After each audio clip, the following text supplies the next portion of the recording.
Well, I have been working in the Colorado River Delta for 17 years, and I had the opportunity to see the Delta for the first time in 1998 when there was a little bit of water flowing in the river. Uh, um, and since then, I have been seeing the transformation, the result of the drought. So in the last 13 years, the river has been dry. I have seen how the communities have been impacted by the lack of water.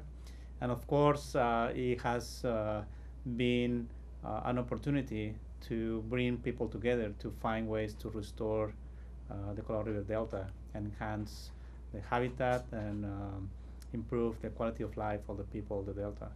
One of the things that is very important in conservation is to learn from local people and to take the time to talk to them, to get to know the people. And I mean, because they know what's happening, and they want to be part of the solution. So one of the things that is lacking most of the times are the mechanisms for them to be able to participate. So at the beginning of the project, 12 years ago, we spent a couple of years just visiting with the local people, talking to them, implementing workshops, learning from them, and developing a relationship with the local people. And from that, we were able to bring other people together, especially the representatives from the different government agencies. First, the local or the national representatives at the county and state and federal government in Mexico. And a little bit later, we began working with the, the US, the agencies on the US side. And a key element on how we were able, I think, to be successful in bringing people together was through demonstration projects, to be able to demonstrate that, the Delta can be restored, and that the Delta requires the participation from the different stakeholders in both sides of the border, Mexico and the U.S. The Colorado River Delta, the fact that there is no water allocated to the river, and makes things very difficult. And one of the main challenges was to bring hope to the people. Because you will ask people about the delta or the different habitats of the river, and then sometimes they lost the connection with the river because you know there was no water in the river. So the new generations didn't have any relationship with the river, so it was challenging at the beginning. So that's why restoration projects were very important, and we did a lot of outreach.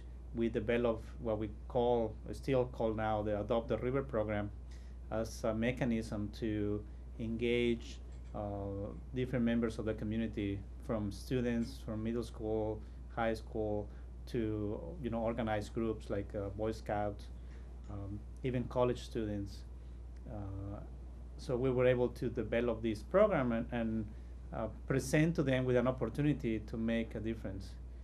Um, and then later on, we did tours to other people outside the local communities, mainly on the U.S. side, just to be able to show the conditions on the delta, but also the opportunities for restoration. Um, we always, have been trying to use the best science available to define or to design or restoration projects. A key component of demonstration projects, of course, you have to go, bigger and bigger, like every year. You start with a small project, maybe a few acres, and just work with one owner. And then, next year or in a couple of years, you build another project. At one time, we have 3 or 5 different projects, but we have moved from, a project that is 5 acres, and now 5 acres a year, in terms of new riparian habitat, to projects that are 40, 50, 100 acres a year.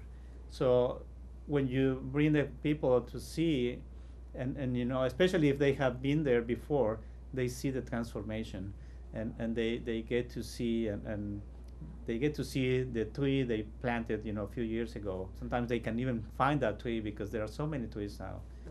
Conservation of the Colorado River Delta is evolving, or has evolved, and we had to enhance habitat, enhance the conditions of the environment of the river.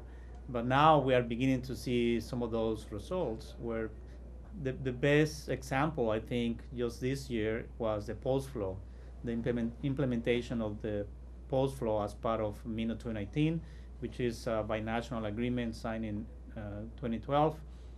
And this agreement provides or has an environmental component on the delta, and this component had this element of releasing water back into the river for the duration of the minute in two different ways. One, the post flow, which was just one event of a certain amount of water delivered in a short period of time to mimic, the flood conditions that used to happen in the river during the spring or early summer, and then a base flow to complement and create the conditions for the survival of some of the trees that were expected to germinate after the post flow.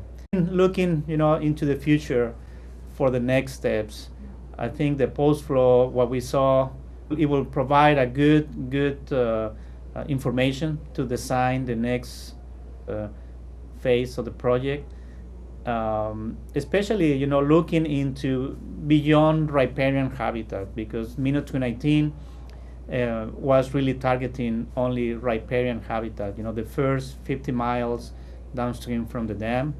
There are another 50 miles downstream from that point into the upper Gulf, into the sea. So, but during the post flow, a little bit of water reached the sea, or the upper, what I call the upper estuary, and I think that in itself provides more hope that in the future we can also look into enhancing estuarine habitat as well.